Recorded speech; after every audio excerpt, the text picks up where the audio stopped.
దృష్టిలో సెక్యులరిజం అంటే ఏంటిది? పరమత సహనం ఎలా నిరూపించుకుంటారు? నిరూపించుకోవాల్సిన అవసరం నాకేం పట్టింది? జై శ్రీరామ్, అల్లాహు అక్బర్, జై హింద్ ఈ మూడిట్లో ఈ దేశంలో దేనికి ఎక్కువ ప్రాధాన్యత ఉంది? మళ్ళీ దాంట్లో మీకు జై శ్రీరామ్ ఎందుకు?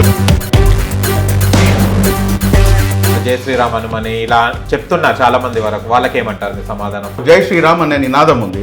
జై శ్రీరామ్ అసలు జై శ్రీరామ్ అని చెప్పేసి దాంట్లో ఎంత గుడిలో నుంచి హుండీ డబ్బులు ప్రజలకు వాడుతున్నారు కానీ మసీద్ల నుంచి చర్చ్ల నుంచి డబ్బులు తీసుకొచ్చి ప్రజలకు ఉపయోగం లేదని అంటున్నారు. తిరుమల తిరుపతి దేవస్థానం ఉంది. ఈ రోజు అక్కడ ఎవరి డబ్బు? ముస్లిం వెళ్ళి అక్కడ డబ్బులు.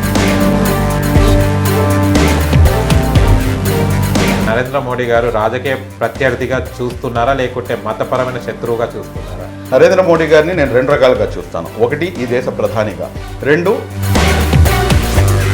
మీరు మోడీ కంటే యోగి ఆదిత్యనాథ్ గొప్ప నాయకుడు, ఎందుకు ఇలాంటి స్టేట్మెంట్స్ ఇస్తుంటారు మీరు? ఇప్పుడు దాన్ని ఎక్స్ప్లెయిన్ చేస్తే మీరు వల్ల ఏమవుతుందంటే అది ఒక పెద్ద వివాదంలో అవుతుంది. సరే, వివాదం అయినా కానీ బాబ్రీ మసీద్ కూలగొట్టినప్పుడు మీ వయసు ఎంత ఉంటుంది సార్? ఆ సమయంలో సమాజం పట్ల ఏం అనుకున్నారు? మనం దాని గురించి మనం ఎంత తక్కువ ప్రస్తావిస్తే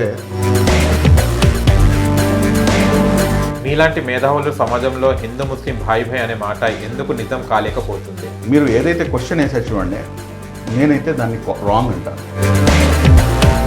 లవ్ జిహాద్ అనేది లేదంటారా? లవ్ జిహాద్ పేరుతో దేశంలో జరుగుతున్న పరిణామాలు పరిస్థితుల పట్ల మీ అభిప్రాయం ఏంటి సార్? సార్ ఒకటి చెప్తాను వినండి. లవ్ జిహాద్ అంటున్నారు మీరు, నేను లవ్ జై శ్రీరామ్ ఉంది